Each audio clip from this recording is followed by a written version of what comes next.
ഒരു ജയസാധ്യത UDF ഉണ്ടെന്ന് ആരൊക്കെയോ സർവ്വ നടത്തി പറഞ്ഞു.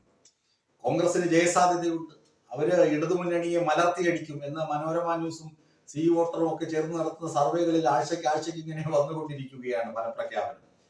മുഖ്യമന്ത്രി VD സതീശനാകുമെന്നും ബാക്കി എല്ലാ ആളുകളെല്ലാം മന്ത്രിമാരൊക്കെ ഇങ്ങനെ കുപ്പായം തുന്നിയിരുന്നു, ഇപ്പൊ മന്ത്രിയാകും MLA ആകും എന്നൊക്കെ പറഞ്ഞിരിക്കുകയാണ് കോൺഗ്രസ്.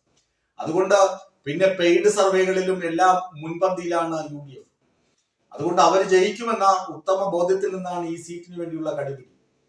കൊല്ലത്ത് കൊട്ടാരക്കരയിൽ തുടങ്ങിയതാണ് അടി. ഐഷ പോറ്റി CPM വിട്ട് കോൺഗ്രസിലേക്ക് വന്നപ്പോ തുടങ്ങിയതാണ് ഈ അടിപിടി. ഐഷയ്ക്ക് എന്തിന് കൊട്ടാരക്കര സീറ്റ് കൊടുത്തു? അവിടെ കൊട്ടാരക്കര വേറെ കോൺഗ്രസ്സുകാരില്ലേ?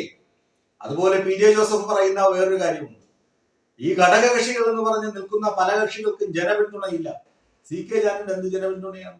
തൃണമൂൽ കോൺഗ്രസ് PV അൻവറിന് എത്ര ആളാണ് ഇരിക്കുന്നത്?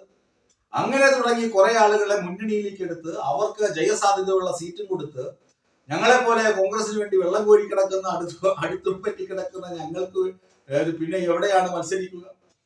ഇക്കുറി അധികാരത്തിലെത്തിയാൽ ഞങ്ങൾക്കും മന്ത്രിമാർ വേണ്ടേ, ഞങ്ങൾക്ക് കോർപ്പറേഷനുകൾ വേണ്ടേ, ബോർഡുകൾ വേണ്ടേ? ഇതാണ് പ്രശ്നം. അങ്ങനെ തമ്മിലടിച്ച് ചിതറിക്കിടക്കുകയാണ് കോൺഗ്രസിന്റെ ആത്മാന്തരീക്ഷം.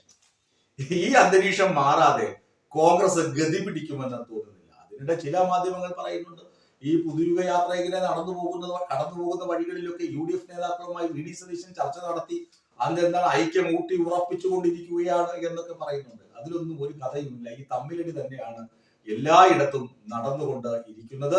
നേതാക്കളെ ആദ്യം ഒതുക്കിയില്ലെങ്കിൽ, നേതാക്കളെ ഒതുക്കി ഒരു മൂലക്കിരുത്തിയിട്ട് ആളുകളെ ഇന്ന ആളുകളെ എന്ന് കൃത്യമായി താക്കീത് നൽകി ഇവരാണ് സ്ഥാനാർത്ഥികൾ എന്ന് പറയാനുള്ള ആർജവം കോൺഗ്രസ് കാണിച്ചില്ലെങ്കിൽ ഈ അടിമൂക്കും കോൺഗ്രസ് തോൽക്കുകയും ചെയ്യും. ഇനിയിപ്പോ 25-ാം തീയതി രാഹുൽ ഗാന്ധി കേരളത്തിലെത്തുന്നുണ്ട്. രാഹുൽ ഗാന്ധിയോട് പരാതി പറയാനിരിക്കുകയാണ് ചില മുതിർന്ന നേതാക്കളും ഘടകകക്ഷി നേതാക്കളും.